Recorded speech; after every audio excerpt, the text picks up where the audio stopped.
But hey, this is what they actually look like. Introducing Kenny Rose Wireless. Switch to Kenny Rose Wireless and enjoy streaming without buffering, communication with no lagging, business without restrictions, and achievements with no limits. Get connected today. For enquiry, sales, and support, contact us on 020-8282-810. Visit our website on www.kennyrosewireless.com. Kenny Rose Wireless, internet made easy. Barcelona NTM qualify Airboy Europa League. Any Atletico Madrid on the Oina Europa Kra. Atletico Madrid 7 Ekano. Wa mo Europa Kra. On are you in the group? Now Atletico Madrid group no swa. Barca Kra can hide behind the excuse to say at least teams na near share omono. Tougher bigger teams in the Champions League in our group. But Atletico the other day. FC Porto. Bayer Leverkusen. Yeah. And Atletico Madrid can. And Atletico Madrid now we. Now Omari will group. And now I can say Atletico Madrid and Timian qualify even for Europa League. You know, teams me sana medio moye. Barcelona and Timian qualify to the knockout stage, Elbow Europa. Juventus are and also automatically Elbow Europa. And I say Atletico Madrid on the 1 year Europa crown at this stage, one and the failure no monumental. Mebacho so tianka oko Facebook video na say Fatu Mame Timbe and so far you were in the games and so but so far Timbe and a disappointed in the UEFA Champions League. Oko Twitter and so hashtag Pure Sports na wa my saka Timbe and a disappointed UEFA Champions League nemo Christian questioner what the aba ayano pay and ayebisa no Biggie boko ye Amado mboko andi ya de nyankopo ase Christian question yi minim Timbe na what disappointed Champions League this season for me Barcelona. Obey Barcelona. Yes. Reason being that over Atletico Madrid. Atletico Madrid, yes, for some time now, and after for some number of seasons now. Juma Diago Simeone aye, and the Peja club no be do the level almost say. Atletico Madrid, yes, gradually Ababa become the top clubs in the European football. But unza football they be the yeah. The kind of pressure I want Atletico Madrid. How the supporters are going to act or react. Atletico Madrid. Seniema Nkoya. And Tisa Diabia Real Madrid, Barcelona, Bayern Munich, Manchester United, AC Milan. These are traditional clubs. And Oma are consistent over these years. It is Seniema Bakumi Nubia Nkoya. Ebi obeyi AC na in change consistency in my. But all the other clubs are me bold, you know. In European football, they've been consistent and they've been winning trophies. Atletico Madrid, in as much as Diago Simeone aye Juma, no Peja club and never do a certain level. Consistency is about for some number of years. But if you last season, so why Atletico Madrid are? Now all your calculations, we have to think certain things were bound to happen. There were a lot of inconsistencies on the side of Atletico Madrid from last season. It's almost better. A lot of them. There are a lot of matches where they told us of Atletico Madrid the national. Just because when we say inconsistencies about team the side and only than change. Atletico Madrid rising to this kind of level no matter what. They didn't win the Champions League. There's an indelible mark on Atletico Madrid. But Southtime no occur 2 finals against Real Madrid. Of course. Yeah. And Madrid didn't in free. Yeah. Want to me and the Champions League ni be. Anything America say what Atletico Madrid level and Nema are achieving in football. Ni status. Any baby always say see ana. Say Nema ba kum yenu bia nkoya betimi apade Atletico Madrid. Because Atletico Madrid with no disrespect. Menya sure say you start every Champions League season. And after every league season and the target this obey Champions League, no Waji League. So omo bona be to omo okwamu they are fine, they will grab the opportunity. But clubs like Barcelona, yes, statistics in Libya, the target let's obey League or obey Champions League. If they don't achieve any of these things, omo it's omo Muhammadin. Edura Barca, yes, Okwa Kobo Europa. But if you are comparing the level of Barcelona or Kobo Europa to the level of Atletico Madrid and Hong Kong Kobo here, there is big difference. And Barcelona we are talking about for 2 consecutive seasons.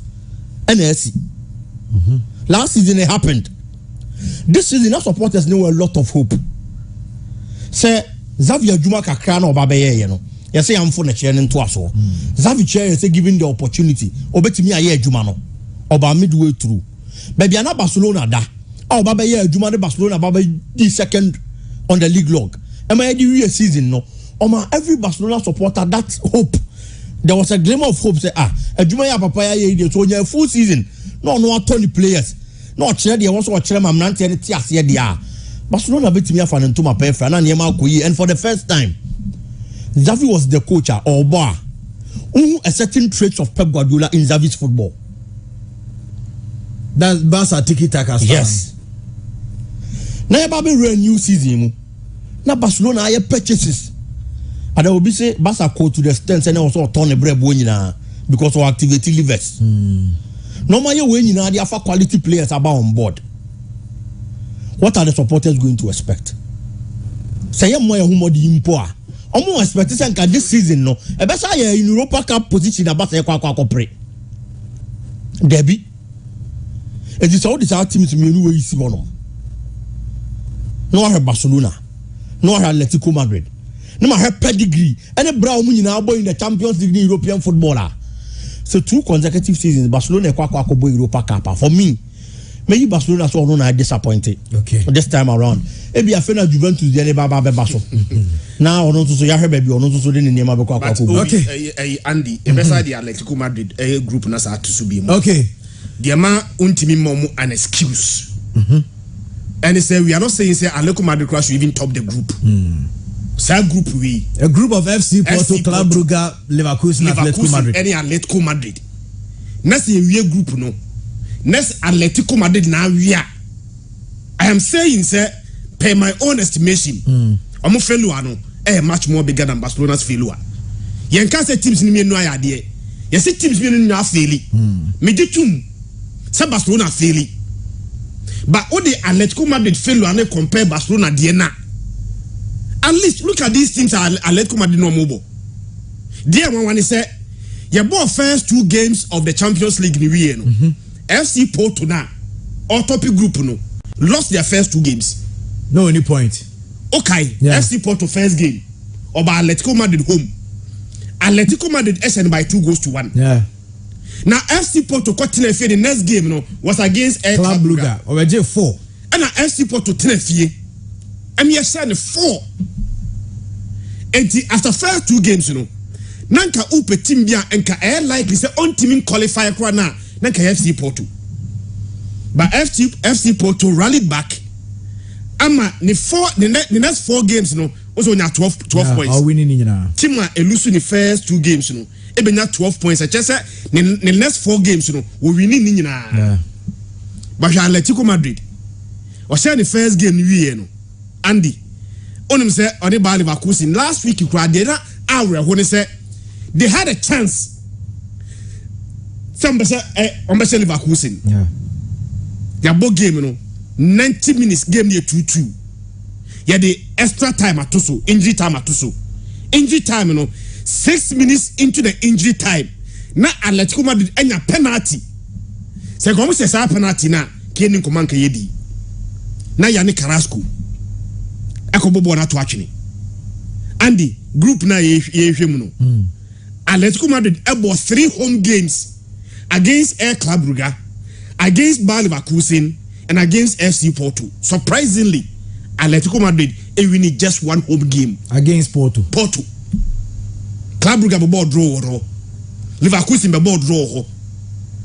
And then away games in Nano, Atletico Madrid pick just 1 win, not even 1 draw. Our away game. Lost all the away games. Etinuka away crowd and kawo nyadia. Adentina nke fie die. At least Club Brugge about fear at all costs pick the win. Over against Bayer Leverkusen na fie. So kwa away na Bayer Leverkusen say 2-0 away. Now we betina fear against Bayer Leverkusen kwa die. We are talking about Senka on Inter Milan be the boy and a pedigree no was listening to dia. And now only by Miniki be pedigree was rodia. By a pedigree as no. Atletico Madrid pedigree was no at least 3 clubs now. Who's FC Porto they were former champions. Yeah. 83 clubs now Canadian. ye can the pedigree ye the pedigree nkwan e kan dia Atletico Madrid pedigree I was no SC Air Club Brugge and Bayer Leverkusen. There's no way they should have finished ahead of them. But the reality they said they ye can Atletico Madrid da over Champions League final and play no. And in fact that back they lost the Champions League at the death of the game. No man win you. And so I think that Sergio Ramos Etikano. Yeah. Death of the game. Yeah. And they call extra time Ronaldo. Every boss had 2 goals. No, Omulusu gave it by 4 goals to 1. So they are also building their pedigree and their own standard and their own pedigree in this group in Kwadi. Say Atletico Madrid enti Europa, even Europa sport there. Me Barcelona ni jitum si afeli. But we fail at the Obi handy. I think it's much more bigger than Barcelona fail one. Christian Jenny say ono the team ofeli ya ha dwene pa ye Atletico Madrid big so ekwadema FC Barcelona obia enso betimi edene de babarian to so na yemfa enra games no emfa emra ye group A enra matches e course so group A na fe no yenra ye games ne mo na Rangers against Ajax kwa away ekwa win game no by 3 goals to 1 again. Kudus Mohammed etmi etwatena edema club of France Ajax answer also provide assist edema Ajax team no they say Rangers omo record tabi record form aye this season and ejare at the table na they to Rangers na etwato Rangers able 6 games 6 matches in the UEFA Champions League group stages like any other team will do. Now out of 6 matches no Oman win ba akokra Oman draw ba akokra Omo lose 6 matches nyina or share 2 goals and or concede 22 goals difference of -20 no point. Next year ne be anke mega se mo Champions League ni bim o qualify kra na mo ma and we be the first team away side no only point also only Victoria Plzen na 2 teams are so far in the Champions League o monya point yeah o monya point but me sure Ayasa so anya 6 points yeah 6 points no Ayasa G6 nyina free Rangers wo Ayas elusu both home and away to Napoli. Elusu both home and away to Liverpool. 86 points now Ayas enya. Or they are qualified for Europa Cup no. Or give free team friend Rangers ho. But no near discussion say in fact Mohammed Kudus actually they so ye bia to merit a starting place.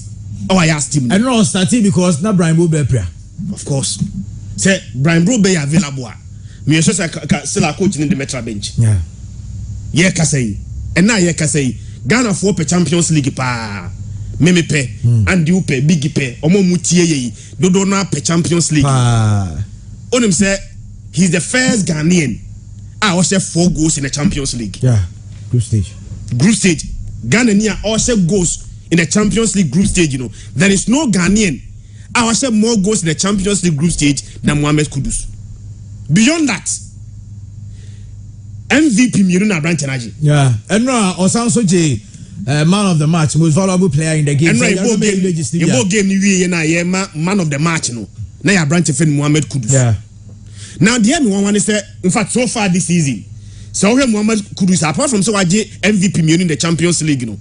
Mohammed Kudus numbers, individual numbers, is so amazing.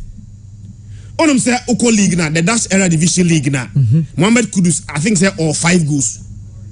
O the Champions League na kan ho a Mohammed Kudus amayin 9 goals so far this season. 4 in the Champions League and dear me one ne say Tamwa Ayas Bar Anfield omulusu by 2 goals to 1. Mohammed Kudus was very in fact he was such a delight to watch even though they lost the game. But Ayas go no mo say no one say Kudus name Mohammed Kudus. The return leg needed omuhia Kudus no coach Eddie Kudus chain so we attack now obo Steven Bergwijn and obo Brian Brobe and Dusan Tadic time odi Kudus yibem no na 58 minutes no more omuda form by 3-0 dada Benra by minim by divine intervention and Brian Brobe enya injury and Mohammed Kudus ebegina game no enra o share go wie no o say provide assist. Yeah. In fact, o say go from a VAR. Edis Alawi. Yeah. So minim dey say Kudus ye biem. Say coach no say me starting 11 na. At least mo be 2 players Ese bi ka chiro mudia. Mohammed Kudus will be one of them. Some players in 11 players are almost 30 game. Now me play bia omoye untouchable. I think say our yes no Mohammed Kudus enya sa status no. But he is working on the manager who doesn't believe so much in him. But dia me manager Kudus ni hu say o mane ball no kasama no. On say on tranchen complaini keke. Yeah. So on tranchen now complaini. Name opportunity no one to justify. Then you are giving the coach enough reason to drop you. Yeah. But say no, he is giving the coach enough reasons not to drop him. Now he is giving the supporters enough trust. Say the Kudus strength here. Supporters will be agitated and call for Kudus to start. And then no more question is why na against Napoli? Ewo Naples Kudus now be who Brian Bobby. Yes. Miss in games are I ask here Kudus. Difficult games are I ask for here Kudus no. Na coach not ranching. But lessons are gonna for so pick carefully when say when Kudus is closer to the goal post, he will give you goals. Now you are going to the World Cup, you need goals. Now, Musa na saying we share Naki Williams Kudus so share Sa Branton no see a kind wo Italy na man for so one party more central midfield no. And still as all France. Yes, all France. Yeah. I think say so one party Salis on this party boom fin dia. Then let's have the confidence and push Mohammed Kudus forward because what say when he's closer to the goal push, goals are guaranteed. And even though say I asked Tottenham qualify from the knockout stage, when Tottenham qualified to the Champions League knockout stage, you know, and Europa and I asked body. Yeah. But as a Ghanaian, I'm very happy. Abrante Kudus do the Champions League, you know. He has made a very strong statement for himself. And we give you a shot as a Ghanaian, also a very, very happy say going into the World Cup 18 days from now World Cup next start. Kudus Mohammed a very good form for Ayas and of course for the Beba Ghana. And I've always said this and I will maintain that period na ye kwakobo World Cup no. Krobia munipa empire bonus the player and the modern more so. The player a World Cup and any beda no so no. Sa player no manimpra number 1. Number 2 on pick a good form. Said the Bayo Mode Bakwa World Cup anymore because World Cup usually time and I bono. Na yabebo season there we and Sani Ababa Bebo World Cup no. So a lot of these players, though World Cup Rubeja the best of performance any idea. But it's a break bebem nintino. Yan started World Cup no. Bibia betimi asi. But this time around, a season nimu midway through. And I baba be breaking ya kwakobo World Cup. It's the kind of performance a player need and do on team muno. So performance now no de baba be World Cup nimu. It's the same koyema player no on a club. Oba national team no ebe ya dense be koye dia ma no. That is why the Argentines are happy. So Lionel Messi ye goals. The Lionel Messi former no won last season. Say no. And anka ebo wie na anka ebo World Cup na. Menya sure say Argentina ni bia benya sa agidie ni. Debi because last season Lionel Messi's performance for Paris Saint-Germain na that good. Yeah. But you know this season, you know, he's scoring from all angles. He's giving the assist anyhow. And to Argentina ni or support Argentina, you get that kind of confidence. Nipa na ye need that so ye playmaker no. I bet me abo my World Cup if only he finds his scoring boots. And in a good form a boy no. Say see our finders are the chrono. It gives the supporters. The playing makes confidence. And the football no. Umeti na nkasa a no musi akan no. There are certain players a player na ye fit him kwa there. The teammates na happy say player na bebo. Say player na ye fit. The teammates are happy because some of them nipa asem say gina mu kwa there na ma be koye there ede ben. E dia mayen. Edi for Kudus Mohammed as a Ghanaian, the kind of form Abrante na pick no. Every Ghanaian is happy because a same form and over replicate to a World Cup nimu. There can say na say Christian Eka. Your coach is never sure how he's used at Ayas. How you're very effective. Near to me using the same position in Ghana. The other time I made my example be Diego Simeone of Atletico Madrid. Time and Thomas Step Party of Atletico Madrid was always playing as a defensive midfielder, number 6. No general.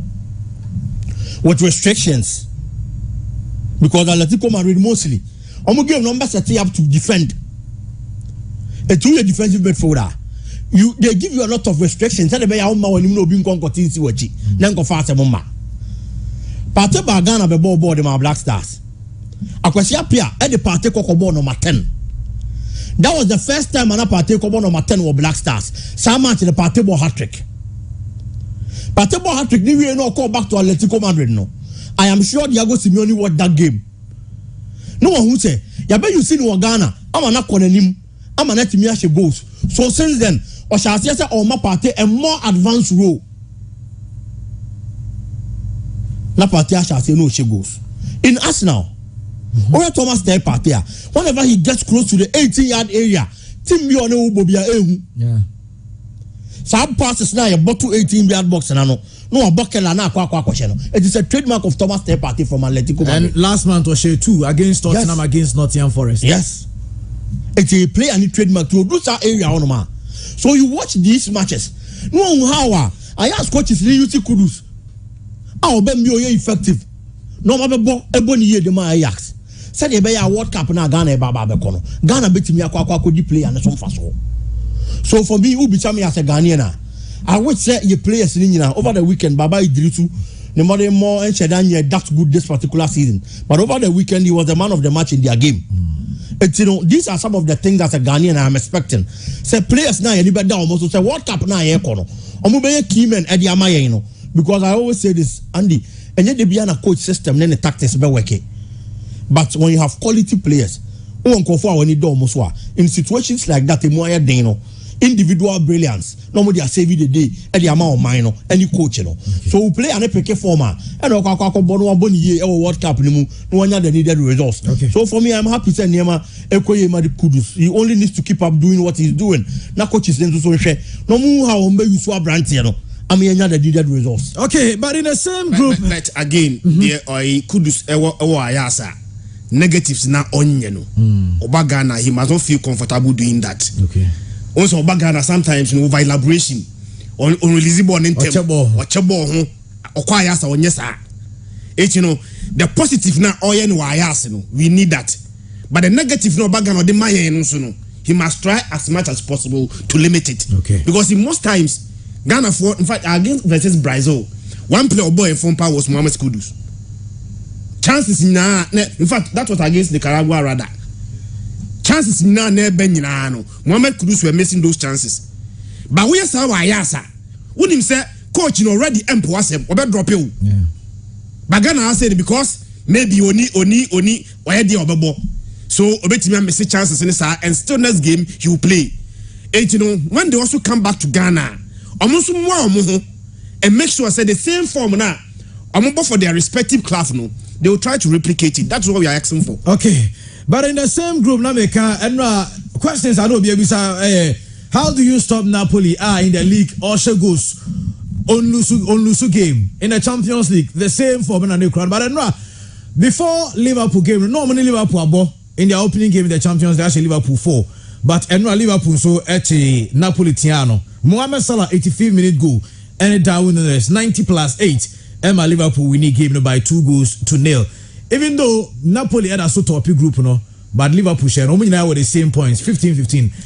And Christian, who monitor game nekakra? We are student of the game about Champions League. You don't underrate team friend Liverpool. In fact, you don't do that.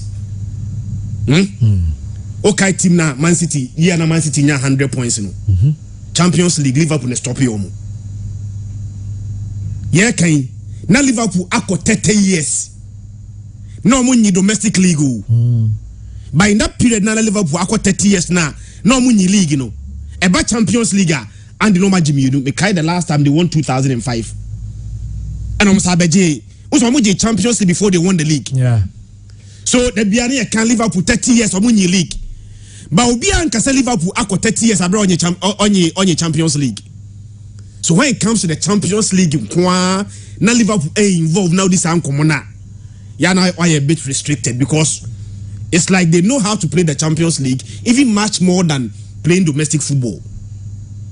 Now, and when I make say this year I can say the best team. Menka said Napoli are the best team in the world, but me say per current form, so for the best team in the world Napoli. Me boy, by a Champions League group stage, or they Liverpool the same points, 15-15. You don't underrate Liverpool. Say Champions League night in Quadia. Now we a team, now cloud, answer the Nisro. It will take Real Madrid. It will take Bayern Munich, any teams are more bigger clout to be able to stand up to Liverpool, especially our Anfield. Now, and what I make say sometimes game do one more. Forget about tactics. Forget about individual brilliance. Who wants it more? And now game now. Now I think Liverpool wanted the results much more than Team FN Napoli. Number one. Nankabaya unthinkable. Say Liverpool able to lose 2 games at Anfield. Yeah. Before this game, not surprisingly, Liverpool got 29 games Anfield. No bien to be sharing in the league. But it took underperforming Leeds United and Anfield. Now your next game was against Napoli. Now say lose to Aswa. Not tension be much more bigger. Again, Liverpool first game no lose by 4-1. It's already or lose a home game to Leeds United. The next game was against Napoli. Or say the 4-1. Emma Hano. Tianya Shekrano. Not they needed revenge. But not a game in the year. Liverpool was not still at their best. But even not at their best, team were not unstoppable. No, be no. Liverpool still did not need to play at their best to beat them or Anfield in the Champions League. Was in 2-0. Once the goals near scrappy goals. Yeah. We have first goal. I think say Darwin Nunes and a pinball and Napoli for goal Alex Merritt. Yeah, Merritt. A fanboy and on the ball to them. Second goal the same thing. Yeah. Van Dijk and a pinball. Keep on the so bone more. In fact, keep on let Napoli down yesterday. Poor goalkeeping. But Mohamed Salah, before say ambassador 2 goals na Curtis Jones a man 1 true pass be. Baby a ball no call in Mohamed Salah's territory. Se ball is a course ho. Na Salah na be 1-on-1 you expect Salah to take that chance. But Salah at the ball to in fact a wide the current me and hit TV a target. So the good news for Liverpool is that they still did not play at their best. But they met the best team in Europe at this moment and still beat them. A Champions League night at Anfield, you don't underrate them. Big quick one on that now and call the other group on the Liverpool over the weekend now wabo game home na Walusi to Leeds United side and Yama Enkuyi in Famano this particular season. Yes, match how we see put those wrongs right. Now Okwakwaku share Napoli team who has seriously been on form this particular season. Napoli before meeting Liverpool and now on Lucy game in the league, in the Champions League. It's not only the kind of form at team this particular season. Against Liverpool, Naples. Now Liverpool every game in the first Champions League game. Now you me a channel. I know it deep in the words of Liverpool. Almost bad season already now, and Yema entered and from there, Liverpool bounce back. About share 4 games on the trot.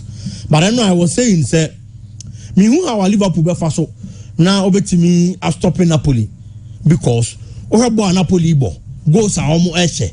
Now Liverpool so how they are struggling. Not this particular season. Liverpool day man is all a top club.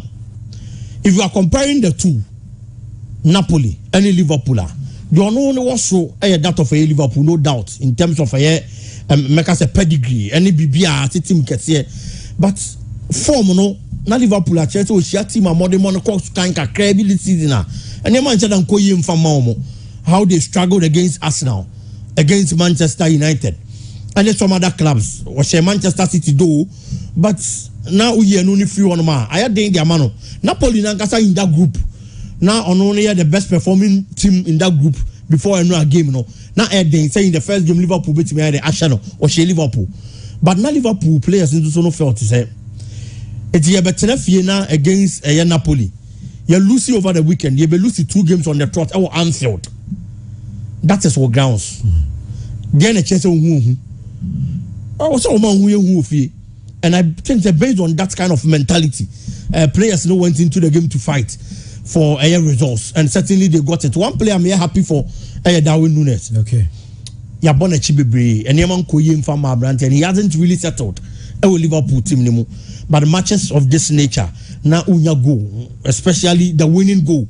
Now bakwa badadadie, but you know, so one goal can be cut off at any point in time in a game. But to double the lead, now that comfortable win there. I believe say Ebeboa Brandt, I'm gonna calm it down. Now what to me, and I assume you the games are Liverpool. So for me, Liverpool showed say once again, no matter the poor form they are having in the season, and we shouldn't forget say Liverpool is a club, Andy. What defeat the Champions League da? Now was Everton on only default, the bitterest rivals. I was here you on only few only Liverpool, but about Champions League. So this is not the first time a Liverpool underperforming in the league. Now Yaman our Champions League. Okay. He sent another signal. Say found domestically he can do something in Europe, and I believe say a big club like Liverpool there. I was also sending shivers into the spines of your opponents whenever you are going to meet them. Okay. And they did exactly just that yesterday. All right, and so na group B the Kaka was group C. Horna and Shada and Ibiasa because ni decide and of course now him say Bayern Munich any Inter Milan for Corada Nabas and Sobebo in the Europa League. But I know Bayern Munich as out in a fear issue 2-0 editor Inter. Abrantia friends say Chupo Motain and Benjamin Pavard. And about 2 goals. Now Victoria Pleasant at FC Barcelona Eba Besheno 4 goals to 2. Marcos Alonso enya goal. Abrantia friends Ferran Torres about 2 goals. And Abrantia friends Pablo Torre and so ba piece. So bad news for Barca and say Frank Kenekasi Ekoko Prior Oko 6 weeks. 108 means here. Christian we send run a weird and also group near weird that now make I just say Bayern Munich still had motivation because a Champions League near group stages in Kwa Bayern Munich and Lucy. Enra Dieno Ekanwa match number 32 our Champions League group stage. Bayern Munich ewinimu 29 adro Emi and Sampe. Minka the last time a Champions League Bayern Munich ebo group stage. No or a obelusu game. So they had that record to protect.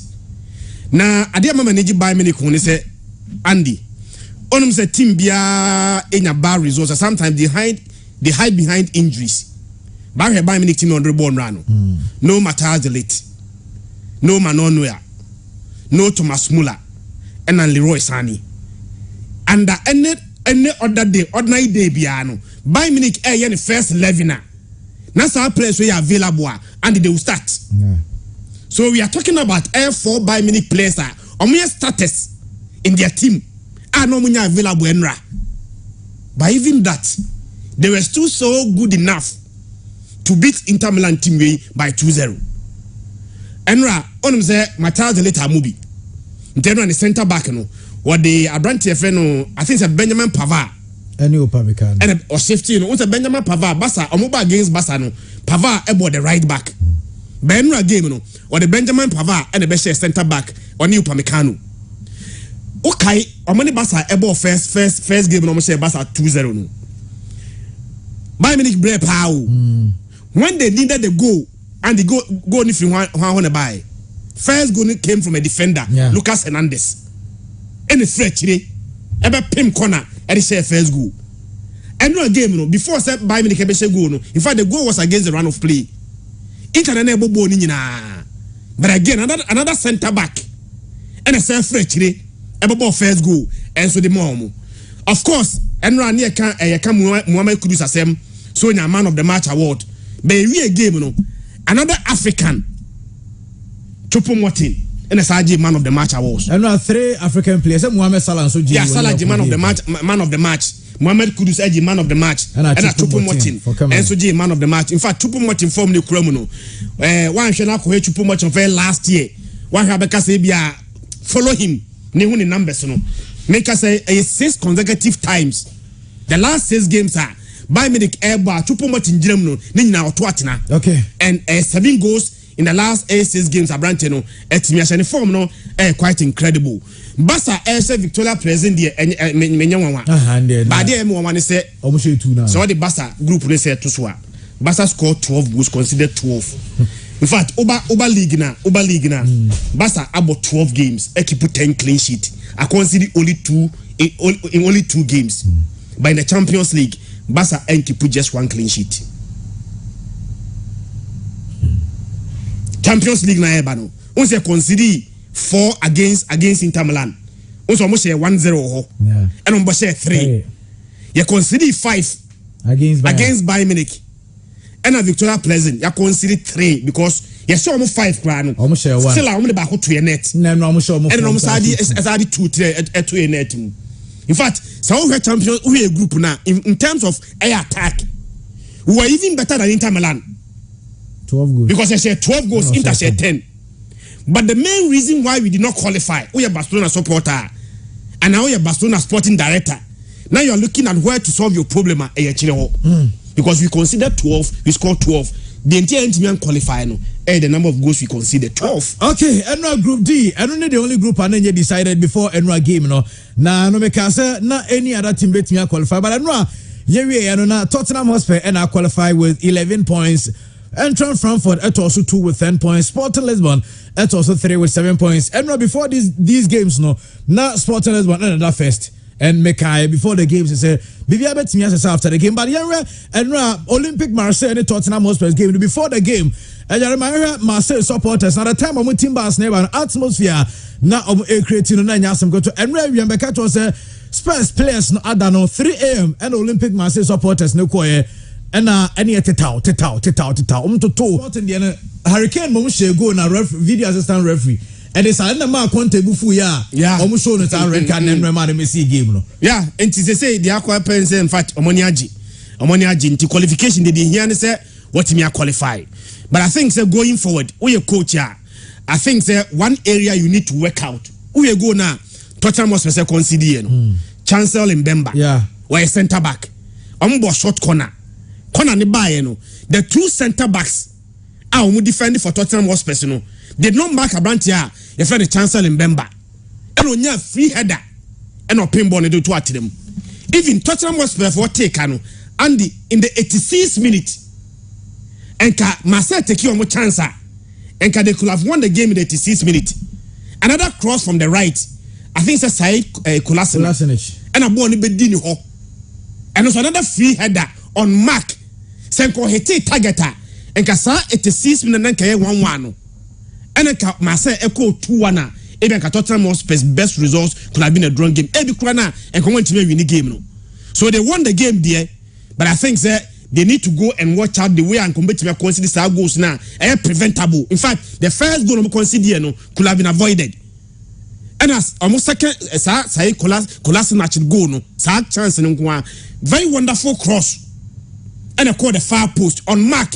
And no heady ball into me and to them. But I think say one player made Bonabasu pa branch defend Ivan Perisic. Only cross now. Or the mark Clement Lenglet to Atenemo. Sometimes you game me difficult sana set pieces in a decided game. The quality of the cross. Any ahodia Clement Lenglet and the pinball to Atenemo. Second goal there. Unsana Olympic Marseille HSC game. Olympic Marseille needed a win. One winning game now, non-qualified. Say Marseille attack. Now I'm going to call him that match now. Now they one.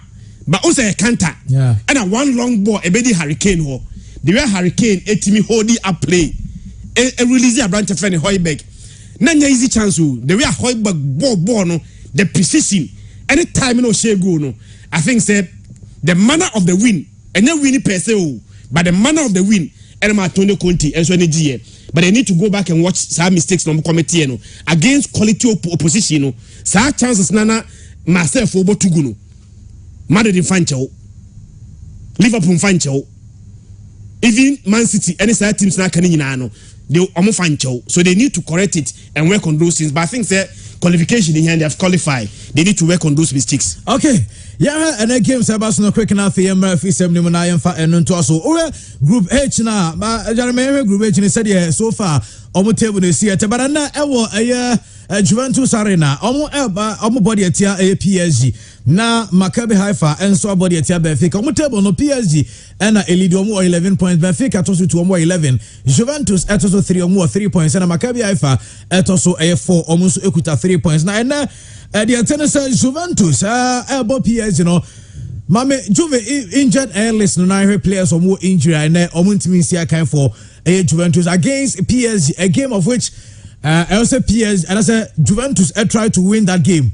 because ultimate for nim koto results ebeba ewo Maccabi Haifa and Benfica dey so Benfica qualify wi da na Christian ne big nyina so mo hwe TV ne so a for Juventus players omonya available and no Paul Pogba enya available Federico Chiesa Angel Di Maria, Dusan Vlahovic, Leandro Daniel Paredes, Gelson Brima, Matias Di Siglio, Danilo, Sanso and Daniel Rugani, Manuel Lucatelli, Weston McCain, Abrantia friends Mali Aki, and Afi Kyle Jordi, and Afi Samuel and Link Jr. Omo players are omo Messi game no for a Juventus, but we are Juve now ball against a PSG, of which Juve enya win because so you sabi we table ni bi ma a win for Juventus. Ebe secure mo an automatic qualification to the Europa. But say Juve an win it. Na omma Maccabi Haifa. We wan confirm no some home where don be shegu. Maccabi Haifa for no home. Even against PSG they scored. Almost about Paris be show 2 goals against PSG. Against Omo Juve no crown they had a goal. But Christian, you hear no quick one now you know Yemra. Juventus lose omo last 2 games. Yeah. Okay. Omo lose omo last 2 games was against Maccabi Haifa. The name 1-1 now the Juventus say Andy now for 20 years Maccabi Haifa ain't winning a Champions League game. So for 20 years now Maccabi Haifa ain't winning a Champions League game. It was against Juventus. Now Juventus next game after so mulusu to Maccabi Haifa no was a 4-3 loss to Benfica. The bet about Juventus when they say any game no they may lose. But the betima boy say we group now. Benfica also need to win to make sure somebody top group no. Tie dia Benfica and so they need Brebeko and Maccabi Haifa so and win. So they may still lose the game and so qualify for Europa. Regardless of the injuries, Andy. Maybe Juventus are bedroom no, and because of injuries because our players no at a point in time all of them were available. Yeah. Or Vlahovic, any more skin lead the attack. Adrian Rabiot, Lucatelli. Any Weston McKennie in central midfield. In fact, last year, also Mulusu a centre back, Matthias de Ligt to Bayern Munich. Omulusu Matthias de Ligt in Vienna. One of Kotono. Gelson Brima. Gelson Brima, last year's best defender in the Italian Serie A. Even though Matthias de Ligt was playing for Juventus last year, but Italy, the best defender last year, player Lomokofa in Bayern was better than the player that they lost in Matthias de Ligt. But now Juventus just 3 points pay. Me so say we have many PSG game now. PSG Enzo and Minia they are losing their top spot because so Lusukra na say Benfica bot draw. Benfica is sign PSG home at the first spot no. Yeah. I don't see PSG Juventus winning. I don't see them winning. A game more likely they may lose. In fact they will lose. But the advantage for the Omon say Maccabi Haifa and so Bernard say and I say Benfica Bernard said they also need the top spot into Amosha Maccabi Haifa and Famomo, which is not too difficult for team defend Benfica. The Benfica will win against Maccabi Haifa. Juventus will lose to PSG and so probably qualify for the Europa League. Be quick one on that. Now you hear Chelsea so Milan group and go home so no Milan should here win. And a very tall mountain for Juventus to climb. They are going to go in to do anything humanly possible. Say on many good results. And that's a favorable one, but the might of Paris Saint-Germain, only as we speak, Paris Saint-Germain is one of the clubs across all competitions in Europe. A difficult Lucy game this particular season, and to share the kind of format team you know how Messi, Neymar, Kylian Mbappe are scoring left, right, center. With team as we speak. Kylian Mbappe is the top scorer in the Champions League this particular season. So far, matches are able. Oshe that of Kylian Mbappe so he will be chasing the record tonight.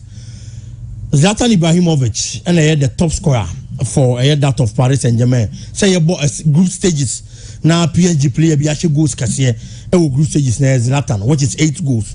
Kylian Mbappe as we speak actually 6. And you would want to break that particular record.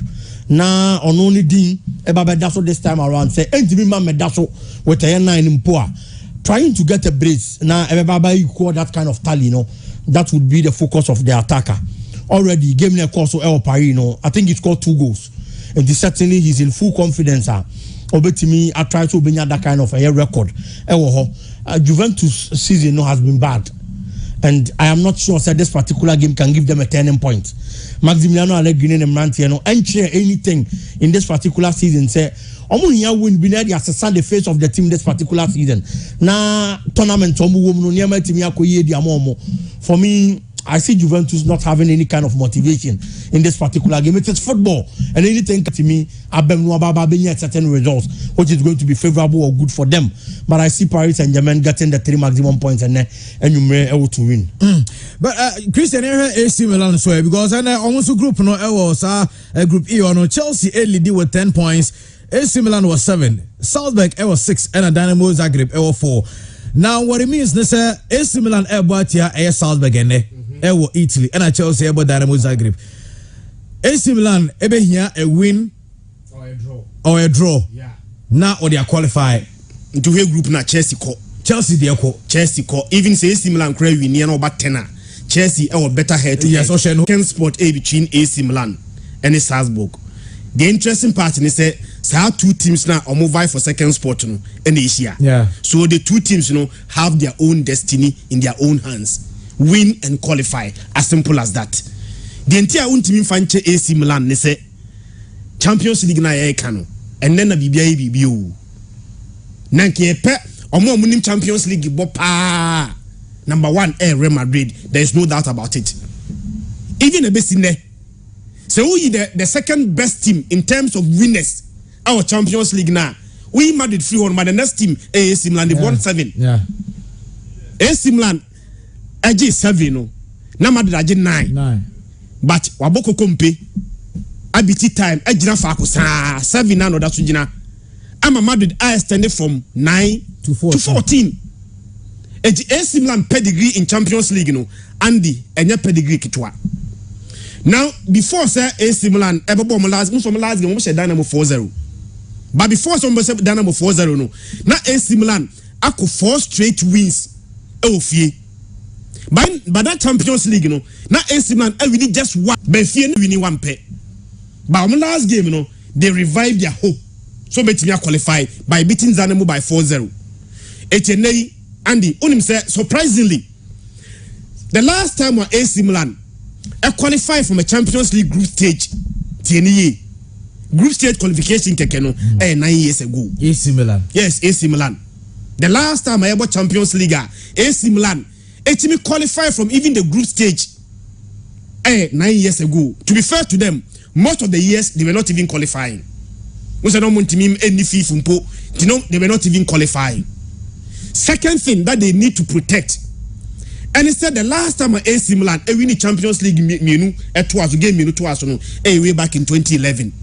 Hey. And I about Champions League say AC Milan winning games at Waso. They won the last game. Yeah. So they need to win to make sure at least for the second time since 2011 AC Milan winning games at Waso in the Champions League. Now beyond that, game new here.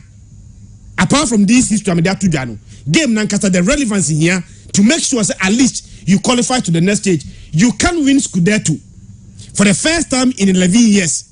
Represent and fail to qualify from the group stage. There be SR one representative of mine. Now history AC Milan fan because Mikai said AC Milan any Austrian club Asia. In fact, the last 12 meetings are AC Milan. Any team from Austria Asia no AC Milan elusu just one pay. Interestingly, AC Milan, even in the last 8, they remain unbeaten against Austrian clubs. It's why history no. I think that they need to protect it. Again, Onum said there is no Austrian club or winning game or San Siro. Salzburg for any that bad Andy. Onum said until Salzburg lost to I think say Chelsea by 2-1. Now they are about to say Noah or Kafo. Say Salzburg be say go bia Noah or Kafo NHL goes and they team defend Salzburg and they need to watch out. Me so say AC Milan or Tomori and Simon Kaya at your center back. Now Sandro Tonali or Ismail Benassa in central midfield. Now Rafael Leo and Olivier Giroud in the attack against her team or San Siro. Now you need a win to qualify. Now AC Milan and team qualifier. You can't fail as soon. Andy, you don't baba bishim. A win for AC Milan to ensure they qualify against our team in Kwadie. I think they should win. Maybe Oberaka Krebi was match no AC Milan Dynamo Zagreb Chelsea AC Milan Salzburg and Chelsea Dynamo Zagreb. Sure. Andy, a quick question before that. Enuna Salah Shegu. Yeah. So Salah is the top scorer in the Champions League with 7. Yeah. Not Kylian Mbappe with 6. AC Milan. AC Milan. Maybe a Champions League na ye pe omo mbetimi ababa be wurem na ombebo omo homodin in the Champions League. Certainly AC Milan obetimi abonidin de aka ho. But to participate in the Champions League was a problem for AC Milan at a point. Say AC Beba Champions League munane hu be hu na aye difficult dey ama AC Milan winning the league in Italy. Now obe put you have such a poor performance in the Champions League. It is going to be difficult. Say I'm not for being that kind of trust in this area. AC Milan bought Chelsea anyway, and there were pundits and all Mokase. Saying that the champions of Italy ever born more football in the year Europe then they are imagining or wondering how the Italian league is. But AC Milan and also when they were winning it, deservedly put up a splendid performance. Omo AJ the Scudetto to Baby Rem. So this particular season, people were of the conviction say AC Milan more than our ball.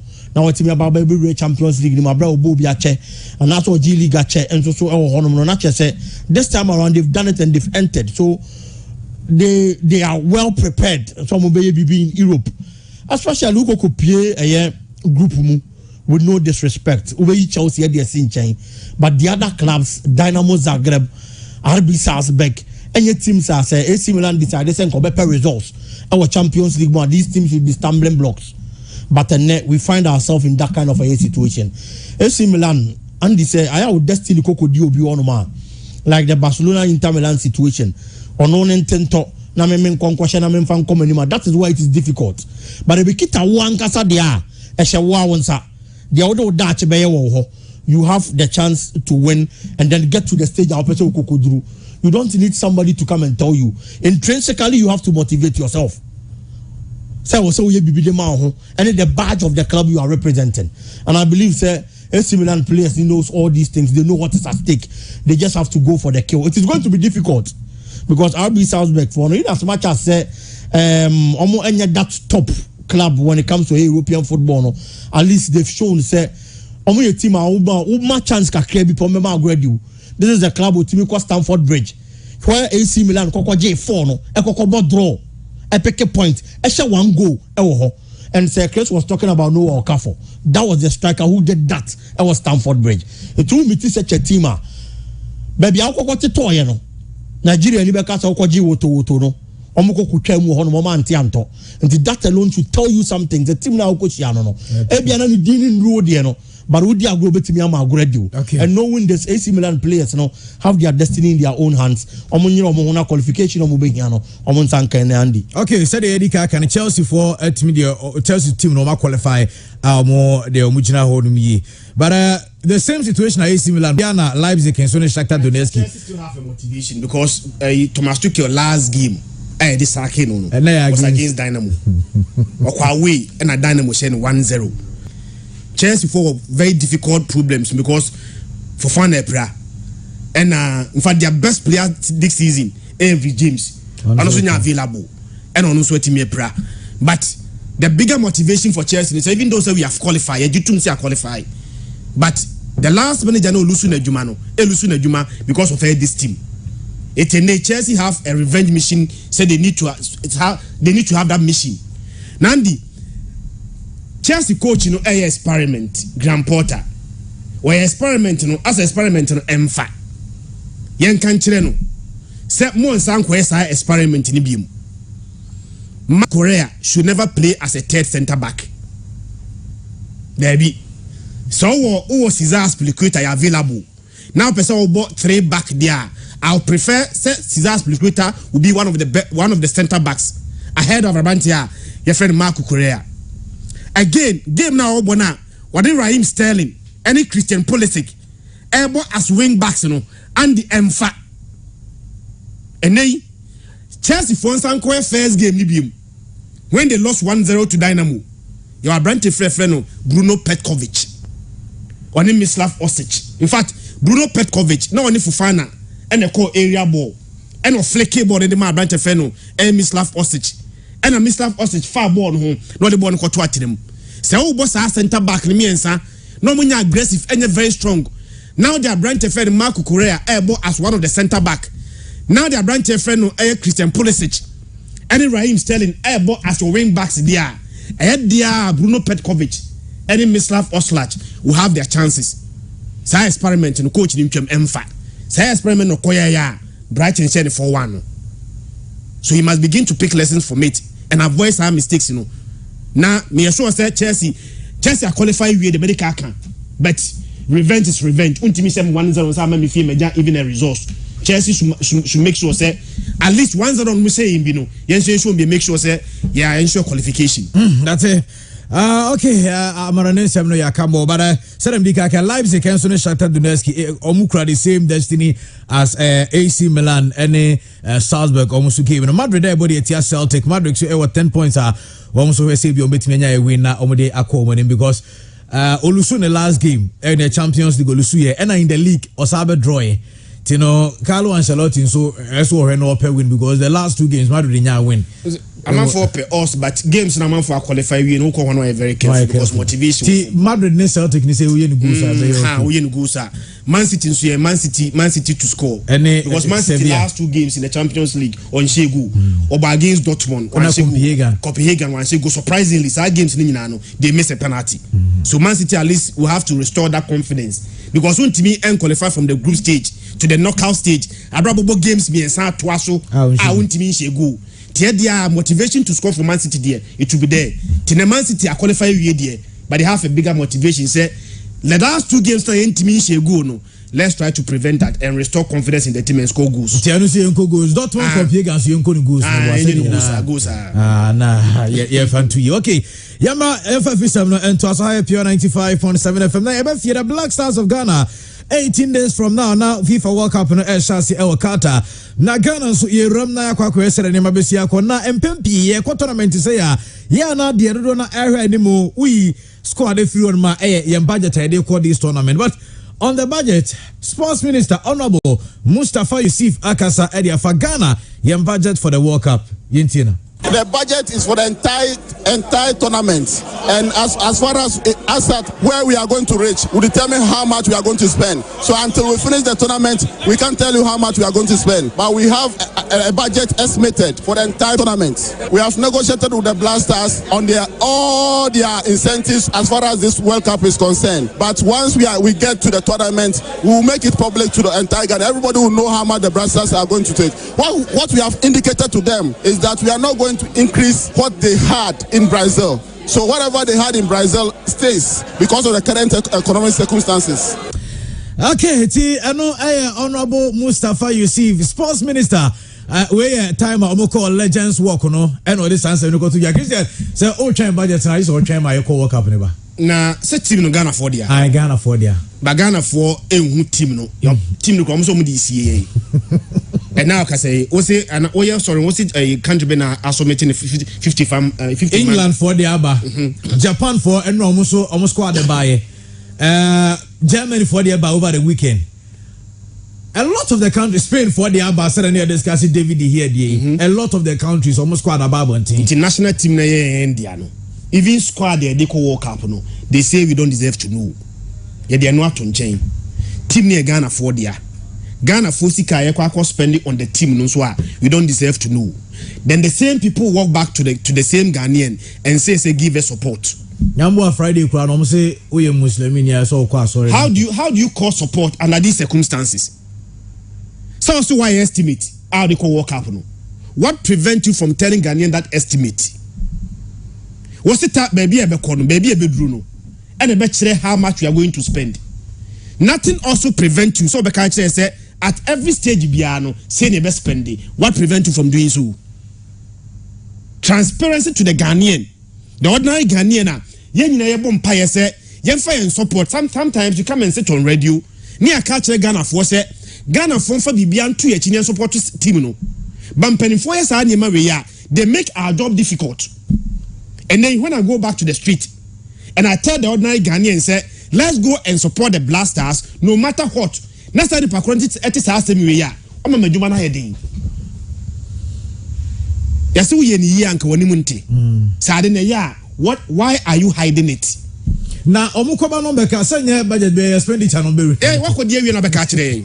Eti by this time no, wo se baby e beduru no. And be kire how much you are going to spend. Reasonable. Baba tima ka kire say ya budget at group stage we are going to spend like this. So it's free group stage every round of 16 now we will spend like this. You do bia quarter finals how much we are going to spend et say. You do semi finals we are going to spend that much. Eventually, Ghana cry etimi eji World Cup ni e be fia. This how much we are going to spend. You are telling the owners of the team nyawo dia o. Nipa no nama bonten no. E na Blasters ye ne dia. Why people say the Blasters are the property of the Ghanaian people. Efe ni hweso keke de ndiama ye. Eti nipa na team ye ne dia no. O say that person do not even deserve to know the players how they represent here until the World Cup start. To make matters worse, sika e kwa spending no. What's on country? Bibi say ba. My understanding is say amount no enya dia e ba bonti amount for bibi fu. Because I amount e come for ni begia.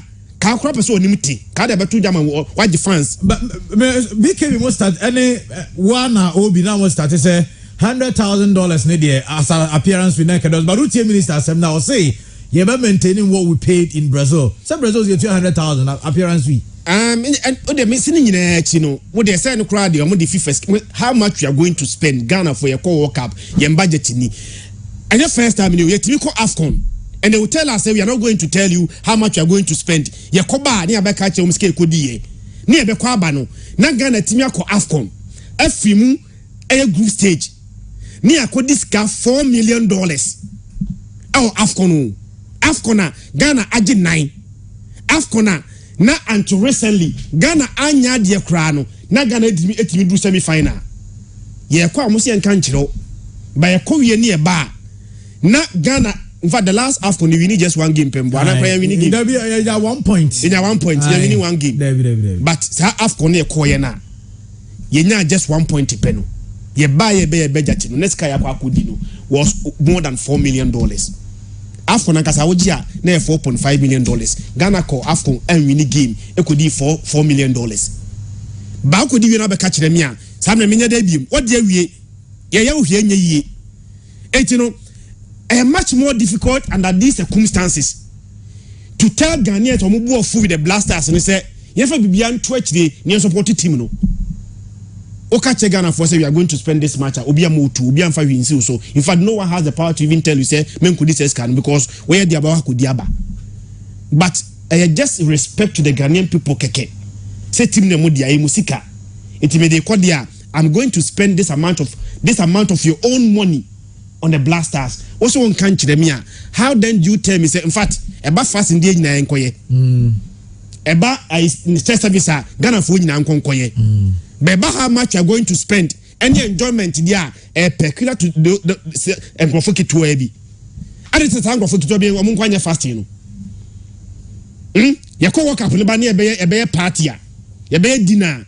ebe by invitation beba se any support there every Ghanaian must support some of these things may adwuma ye den me a wo hye Ghana ni bia de bibia beto na chi na ntia support Blasters no but nothing prevent you ya ko work up your budget in ye group stage you be say a quarter for be say you be say if him give us that estimate why that or honum what prevent you from telling Nipana team any diano what me baby go ba me fa we so Henry Asante Chuma kasa de mother Ghana Football Association na Henry say FNO any some of the senior players are more team Nemosia na enshaya omukoya ne se omudidi nkomo ne nkomodidi em no omo ka che players ne se eniwe kokosi e o Brazil the last time Ghana call World Cup no empesi e be se hu side ni bio e wo eye kata ti yente se de Henry esinarity ye omuhia eye Black Stars senior players no ensem omo no kai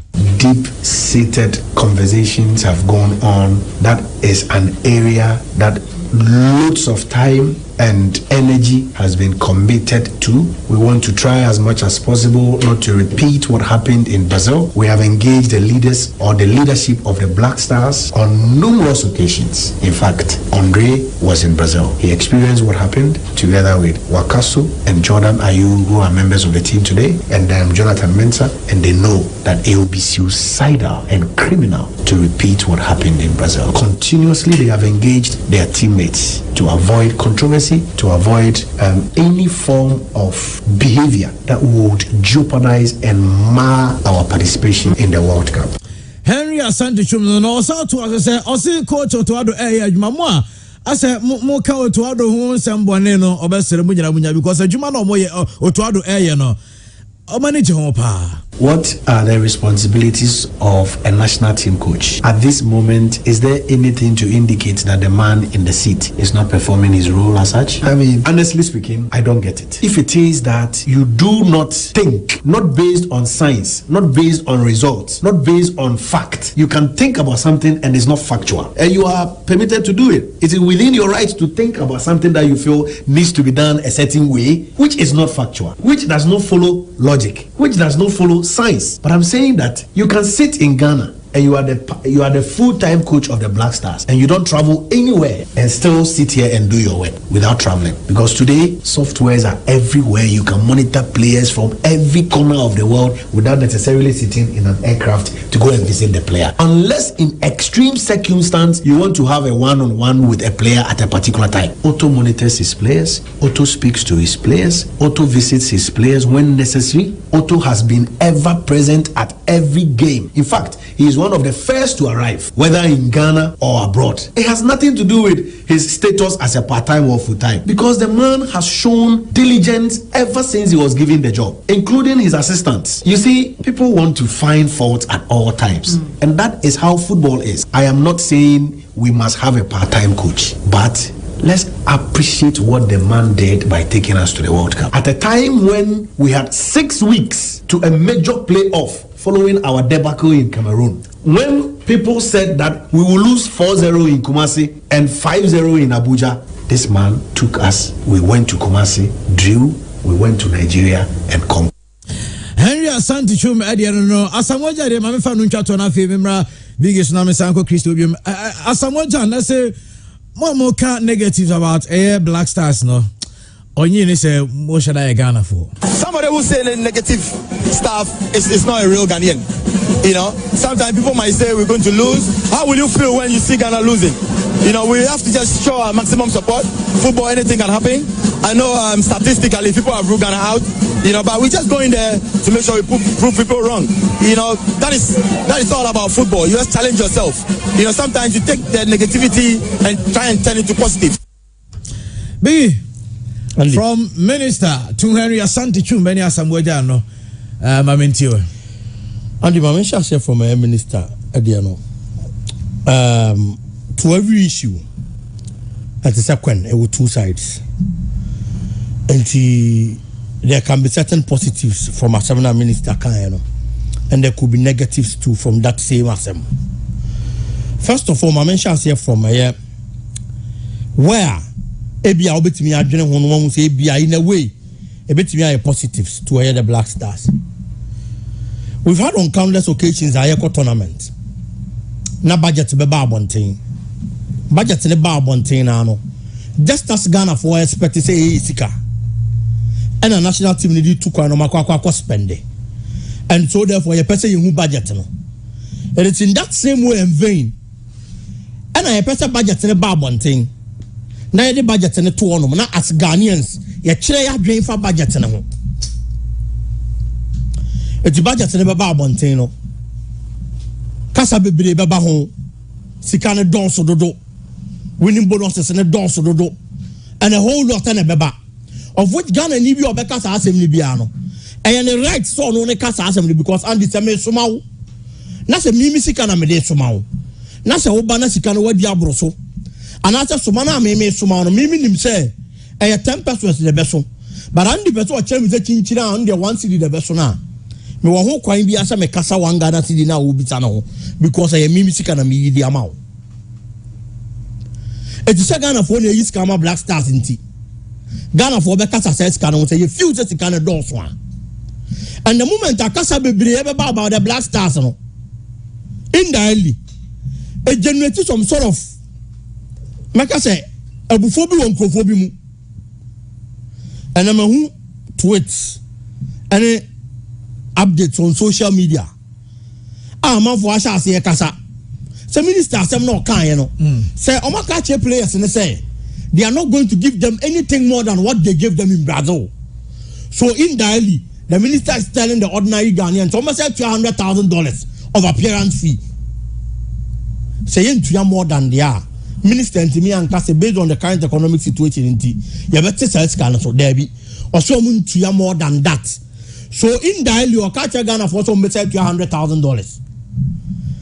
But who among for social media more complaining, says cannot do so. With the current hardship and war mining money there. Now was a minister and the players in the Casa no wanted this kind of and a whole lot. Some the shots say bar. Someone even said there are 100,000 Black Stars players. A brown or 200 no crampo come before 5 series that they are talking about crampo a problem. It is such a person or else I can original. A one and I shall say generate here before no be shall see your time soon could be and the Black Stars no because or kwa Jessica Bia. Ebi ana nyankopo anya na doma na bra bone ne nkwa nyina wontimi nya size kan bi da but obi kwa kwa tournament age obi ane kwan ofa so dwene e ho na wa generate ahini abufo di amatim no based on sika kwa ye ho adwuma no age until the minister feel say ebi at this particular moment ya the sansam ne ba bonte e be kwa generate akofa ne ma bi che yaba until yam fan to ene ye kokobo ba se Ghana ni bi bufu mpo a ya the expenditure ne brewa ya bo awie wontimi nsesa hwe. Sometimes Black Stars then and assume they are born a tournament. Say before the tournament there, at least they had sound mind. We be to a seminar basa, we be to nesere, beyond Koso radio, so any streets nimu. And then destabilize the mindset and focus of the players. It's another yoka bibia. Okadi and Kwampaya Kwako boy, your mobile number boom contact ring.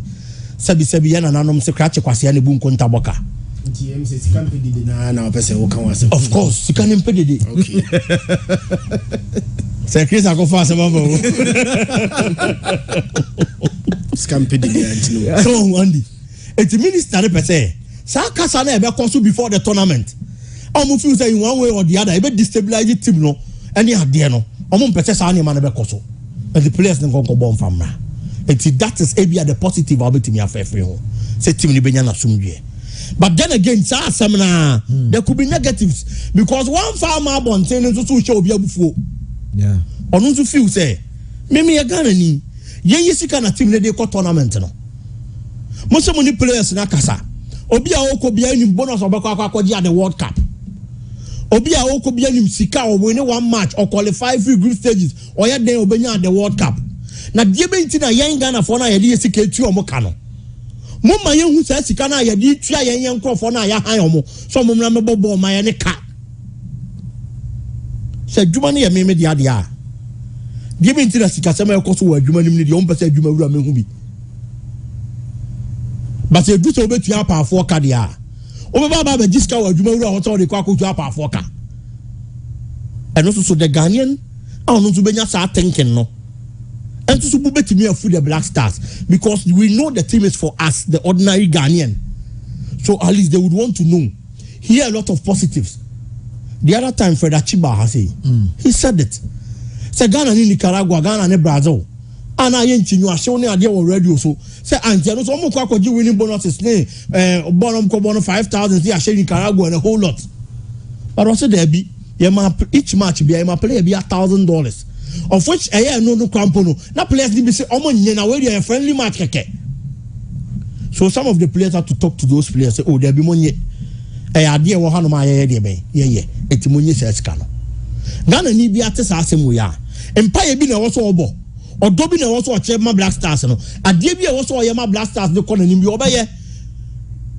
So who said there are a lot of positives about the Black Stars odo ne ba. Because me tell you I can never be patriotic towards an unpatriotic citizen.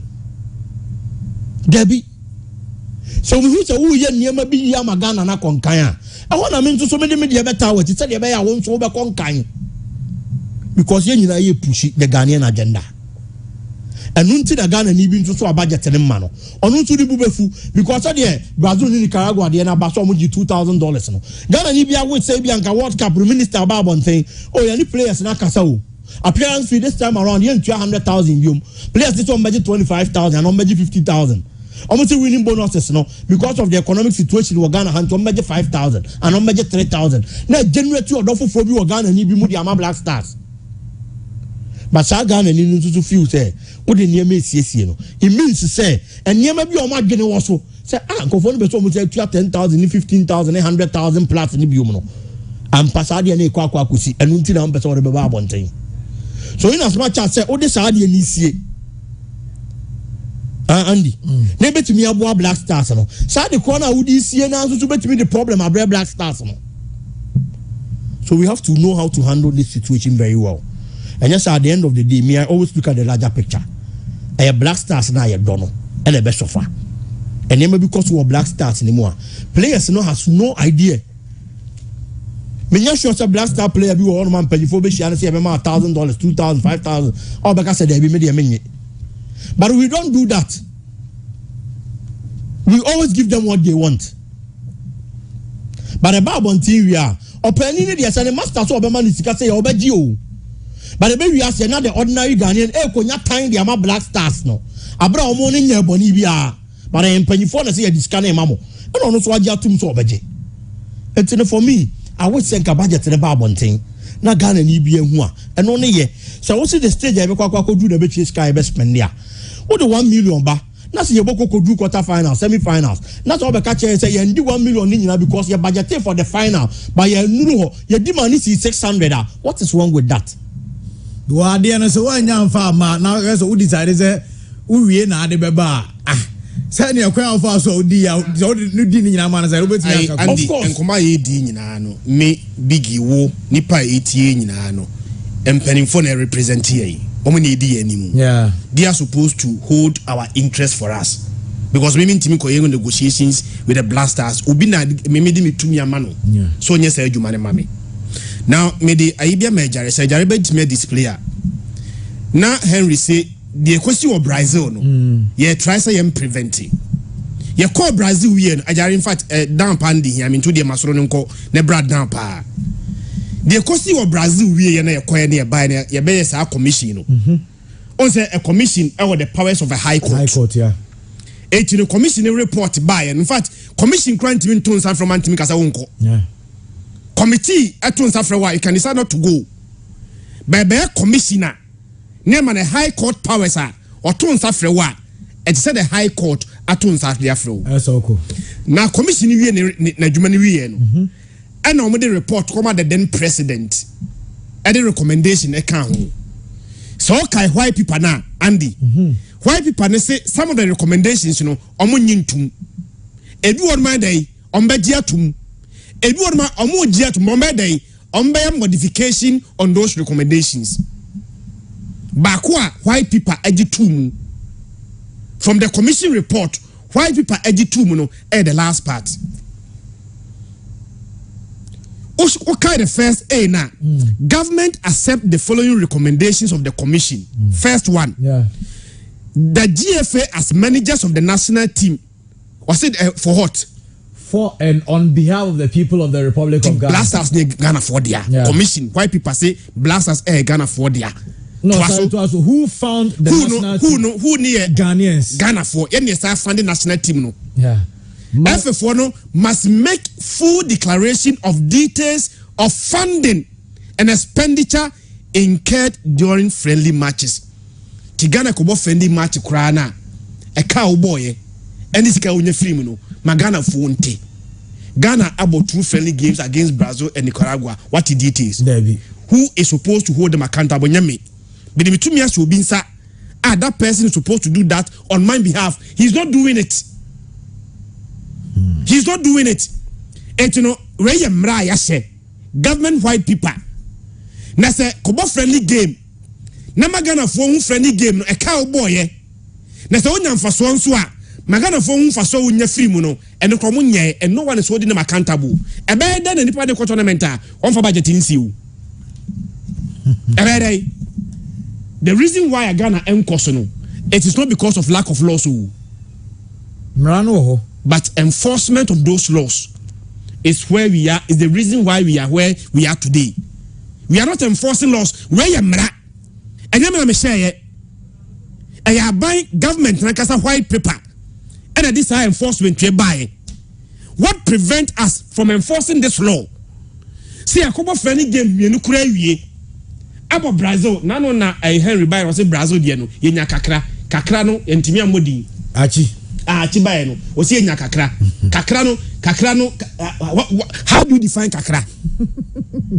Because me mini capre 100 cities me bebre there be can entimi me kakra eyo cashwa but bra kwa me dinkra na man 100 cities on the kakra ma no so definition of kakra no nya no yentu di by him say Ghana nya bibi free mu the Ghanaian na per this what people report Esia magana ni no ehun say ska no obi anim and no one is enforcing this law. Now we are going to the tournament. You are asking Ghanaians to support the Black Stars. Sika ekwa spending. You say you are not telling us. Amunkodimra, amunkodi wieba. They should not tell us. Okay, I know the Black Stars of Ghana sense, but I say Nyamiadma and area no means omo launch full partnership with God.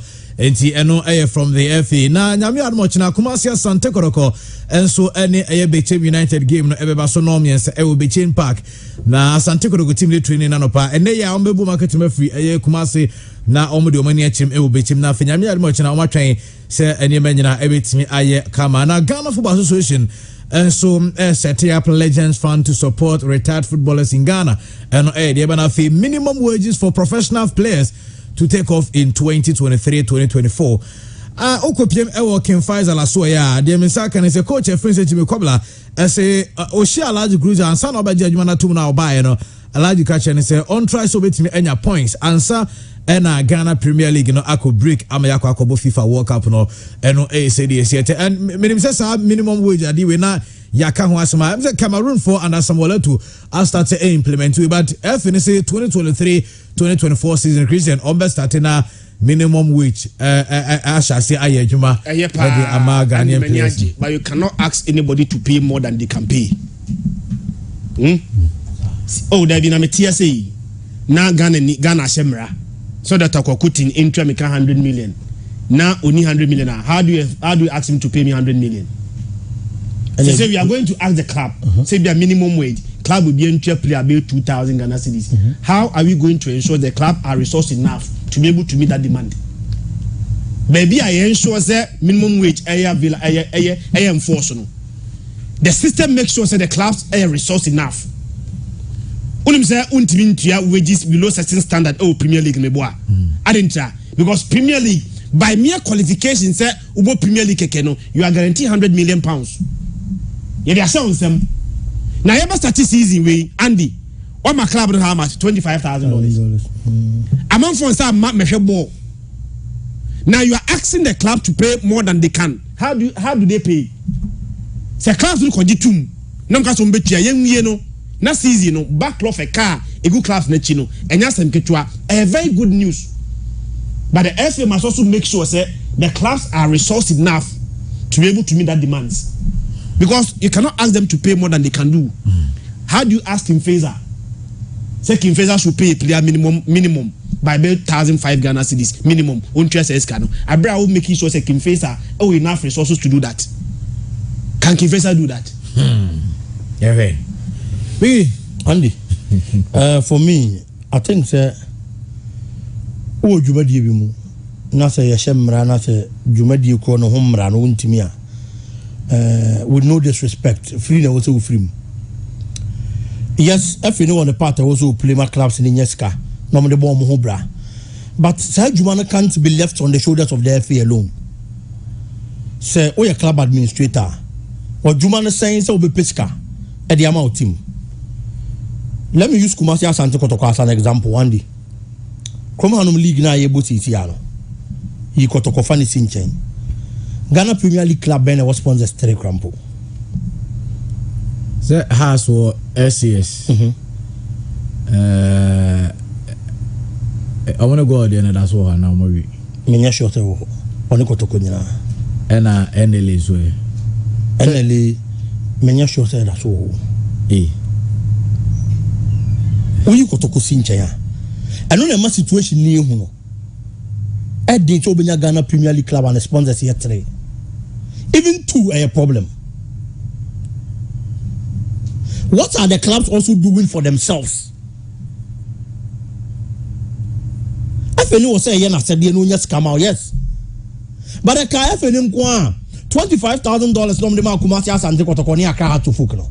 Omumienu say sika ne team bia no one be so 2 months. But they do their own stuff. Get money on board to feed these clubs and then their players and whoever that is involved. There are clubs outside that are in the likes of TP Mazembe, ebe champions in Africa, ebe conquer Africa. No, it wasn't the Congolese FA that made them. It was philanthropists, people who loved football. And decided to invest in football. And we music shame and a clubs in Mabedru level ne kokodru yeno. Andy, if you look at the salaries at Manchester United numtia, any idea na 100 million as a crazy can. Minya sure say to be a cater for Manchester United players and staff throughout the season. Debbie, the club works extra hard to get other sponsorship and other monies. At the back account, apart from get proceeds, no more they are surviving every season. And the Atikroma no say say banks be adwuma nkoyi. Inti bank bi won ma adwuma nkoyi ya baba be gu bi ni akeka bi abom. And you form a consolidated banks. Say you say Ghana Premier League the club bi wom na wontimi a. And you miensa nine ma kam wo abom ma form a consolidated club. Because it is time the Ghana Premier League player is paid well. Congo bebrebe na ayekono. Kenya bebrebe na ayekono. Because of Sikao. Ethiopia na ayekono. Their league is not better than the Ghanaian league, with the exception of finances. Minimum kotoko player. I want to go Sudan. He told somebody in Ghana, say Ghana Premier League clubs run their clubs professionally than the clubs in Sudan. Now no player ne kwaye tuane ka table so.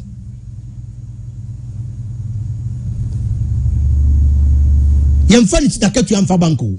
Dollars bebrebe ne boto so ane akan egu nsam. Kotoko be kotoko a oba team ne koped dan the amount no akwa dan no asumajo. And the Togo for the ped dan si one ma hat for player but then na asumajo no. The player is in Sudan. Ono akasa na echiri nam krom no okopene dan.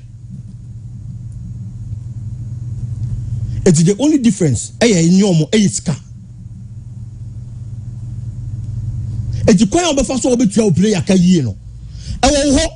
if you think you can't pay the players well, our football more. China for investment they come before from. Okay, no. I just said the fewer the merrier.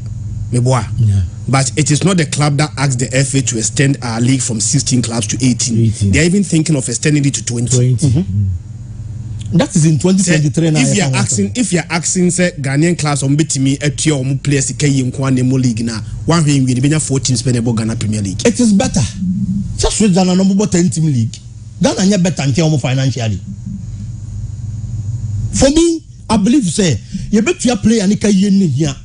And your problem and say at the country ABF ni ka sanse mu nyina and say by 2023-2024 almost on person mo bo an autonomous league. It's a body over the Ghana Premier League so. Na no ne danchen na FA ni ye na adwuma. Say yes adia. Omo clubs omo FA honom na. Omo be samra no metua akatua ni bi no omo mambiem. Because a lot of the people at the Football Association omo teams go Premier League ni mo. It was samra the minimum wage be was on to D2B. It won't be ncha samra no ababa be di so. It was autonomous league in the bad ya. Sa board na be hwe sa league ni so no be cha samra no. As Ankophone out. And for me, whatever way you are going to get money, now the bet your players, that shouldn't be my problem. People run football professionally here in Ghana. A bit more academy. And with no disrespect, some of these academies spend money on players than even some of our Premier League clubs. But yet, almost to be town Kolanibi. I didn't yes cover the team cinema. As also the boat team in Hobra. It's a remember the Andy. So before Biba, I didn't hear Juma, 20 players, 30 players. No, yeah, Juma Bo season this amount, 8 months now into an kada. How do you expect the player to survive? No, Juma Famau. When we bring the minimum wage, that's all few say to me investing in football. Obe atena. No problem be atena Ghana football na to aso. Mate Mameka said Dr. Mensa Herbal Clinic, Brana Yenjo, stroke, diabetes, hepatitis B, and infertility.